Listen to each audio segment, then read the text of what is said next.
नमस्कार, आप देख रहे हैं एक भारत वंचितों की आवाज और आपके साथ मैं हूं राम बाबू गौतम। आज बात करूंगा स्वामी प्रसाद मौर्य और उत्तर प्रदेश में राज्यसभा की 11 सीटों पर हुए चुनाव को लेकर के। स्वामी प्रसाद मौर्य की बात आज सच साबित हुई है।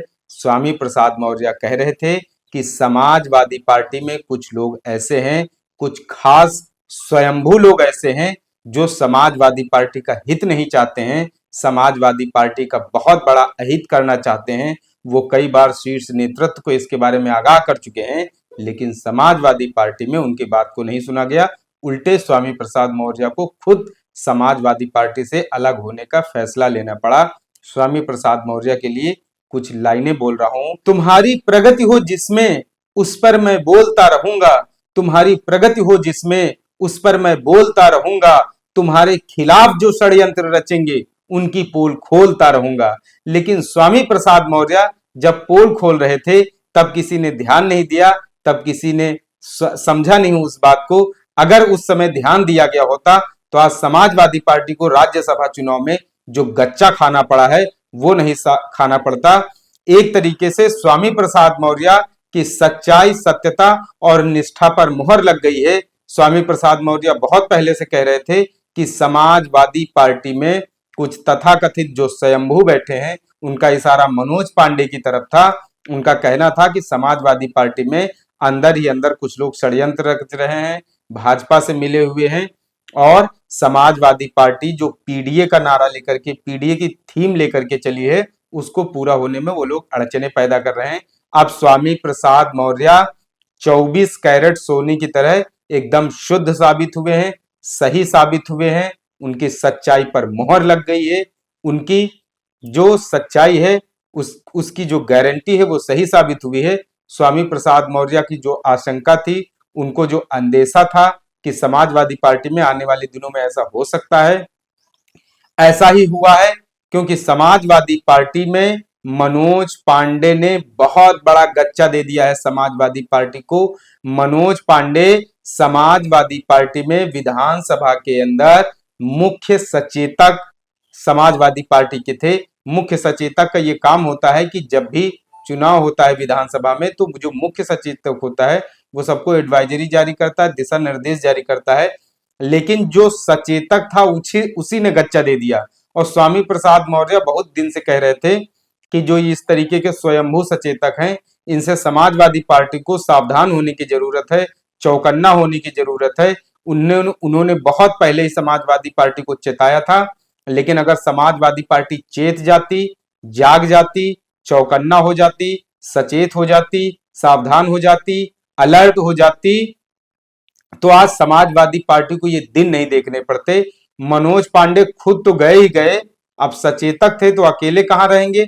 और भी कई सारे लोगों की चेतना उन्होंने जगा दी, क्योंकि वो समाजवादी पार्टी के विधानसभा में मुख्य सचेतक थे, तो वो अकेले तो जा ही रहे थे, शांत नहीं बैठे। तो उन्होंने और भी कई सारे लोगों को चेता दिया और उन्होंने मुख्य सचेतक के पद से सबसे पहले मंगलवार को, आज 27 फरवरी को इस्तीफा दिया सुबह। उसके बाद उन्होंने कहा अब वो जो है वो अपने लोगों के लिए काम करेंगे और जो सही होगा उसे वोट करेंगे। तो उन्होंने एक तरीके से खुल्लम खुल्ला बगावत कर दी। वो परिवहन मंत्री दया शंकर सिंह की गाड़ी से बैठ करके गए और विधानसभा में उनकी जो तस्वीर आई है वो विक्ट्री साइन दिखाते हुए दिखे हैं। उप मुख्यमंत्री ब्रजेश पाठक और दया शंकर सिंह के साथ, उप मुख्यमंत्री ब्रजेश पाठक और दया शंकर सिंह के साथ वो विधानसभा में सबके बीच में दिखे। उनके साथ के लोग विक्ट्री साइन दिखा रहे थे, उसमें से मनोज पांडे भी थे। तो समाजवादी पार्टी में अंदर ही अंदर बगावत चल रही थी। अंदर ही अंदर एक धड़ा जो है वो समाजवादी पार्टी को बहुत बड़े स्तर पर नुकसान पहुंचाने की कोशिश कर रहा था। शायद वो बात अखिलेश यादव नहीं समझ पाए, लेकिन स्वामी प्रसाद मौर्य बहुत जुझारू नेता हैं, बहुत जमीन से जुड़े नेता हैं, बहुत ग्राउंड लेवल पर काम करते हैं। मान्यवर कांशीराम के साहब के साथ काम किया है, बहुजन आंदोलन को बहुत अच्छे से जानते हैं, भला और उनका नुकसान किसमें है वो जानते हैं। और संगठन में रह के कौन लोग संगठन के लिए दिलो जान से काम कर रहे हैं और कौन लोग संगठन में रह के साजिश कर रहे हैं, इसको स्वामी प्रसाद मौर्य बहुत जल्दी समझ जाते हैं, बहुत जल्दी भाप जाते हैं।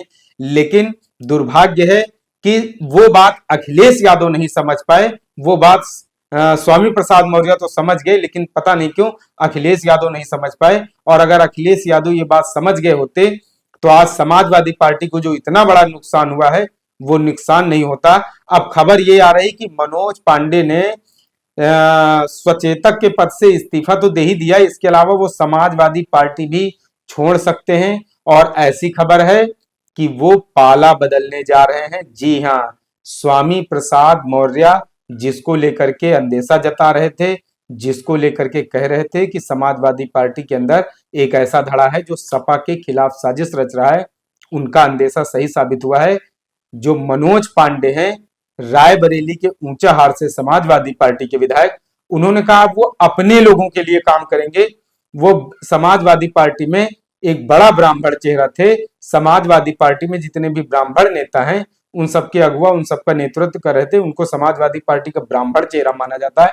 लेकिन अब वो कह रहे हैं हम अपने लोगों के लिए काम करेंगे। अब उनके अपने लोग ब्राह्मण समाज के लिए वो काम करेंगे। और ऐसी खबर आ रही है कि रायबरेली से भारतीय जनता पार्टी जो है वो उनको लोकसभा चुनाव में मैदान में उतार सकती है। जी हाँ, वो लोकसभा चुनाव में भारतीय जनता पार्टी का कैंडिडेट हो सकते हैं। और इसकी जो पुष्टि है, इसकी सत्यता की जो पुष्टि है, उसका अंदाजा आप इससे लगा सकते हैं कि डिप्टी सीएम ब्रजेश पाठक और परिवहन मंत्री दयाशंकर सिंह के साथ वो खड़े थे विधानसभा में, और उन विधायकों के साथ, उन बागी समाजवादी पार्टी के विधायकों के साथ जो विक्ट्रीज का साइन दिखा रहे थे। मतलब संजय सीठ जो भाजपा के 8वें उम्मीदवार थे, उनको वोट दिया गया है। अब संजय मनोज पांडे के साथ साथ कौन कौन से लोग थे जिन्होंने समाजवादी पार्टी के खिलाफ जाकर के क्रॉस वोटिंग की है, जिस पर अंदेशा जताया जा रहा है? मनोज पांडे के अलावा अभय सिंह हैं, राकेश प्रताप सिंह हैं, राकेश पांडे समेत कई सारे विधायकों ने जो है वो क्रॉस वोटिंग की है। और ये सब, उसमें से कुछ और लोग हैं, मनोज पांडे और अभय सिंह, पूजा पाल भी हैं, विनोद चतुर्वेदी हैं, महाराजी प्रजापति और आशुतोष मौर्य, इन सब लोगों ने क्रॉस वोटिंग की है। तो फिलहाल जो अंदेशा जताया जा रहा था स्वामी प्रसाद मौर्य की तरफ से, वो सच साबित हुआ है, सही साबित हुआ है। मनोज पांडे जो सचेतक थे वो समाजवादी पार्टी को उन्होंने गच्चा दे दिया है, अखिलेश यादव को गच्चा दे दिया है। फिलहाल स्वामी प्रसाद मौर्य समाजवादी पार्टी से पहले ही अलग जा चुके हैं और उन्होंने अपनी एक राष्ट्रीय शोषित समाज पार्टी भी बना ली है। अब वो उस पर काम कर रहे हैं। लेकिन समाजवादी पार्टी को इससे इतना ज्यादा नुकसान हुआ है, पहली बात तो उनका जो तीसरा कैंडिडेट है उसका जीतना मुश्किल है, जीतना मुश्किल हो गया था। दूसरा, समाजवादी पार्टी में ये जो लोकसभा चुनाव के पहले बगावत शुरू हुई है, विधायकों ने क्रॉस वोटिंग की है, उससे एक बहुत गलत मैसेज गया है, गलत संदेश गया है। फिलहाल आप इतना मोटा मोटा समझ लीजिए कि स्वामी प्रसाद मौर्य जो बहुत मंझे हुए नेता हैं, सियासत में मंझे हुए खिलाड़ी हैं, सियासत के सिकंदर हैं, वो सियासत के शहंशाह हैं, वो स्वामी प्रसाद मौर्य को जितना जमीनी स्तर की राजनीति के बारे में मालूम है, संगठन के बारे में जितनी जानकारी है, शायद वो बहुत कम लोगों को, बहुत कम नेताओं को जानकारी होगी। तो स्वामी प्रसाद मौर्य समाजवादी पार्टी में जो अंदेशा जता रहे थे, फिलहाल वो खेला हो गया है। समाजवादी पार्टी में जो तथाकथित स्वयंभू नेता थे, उन्होंने समाजवादी पार्टी को गच्चा दे दिया, अखिलेश जी को गच्चा दे दिया है।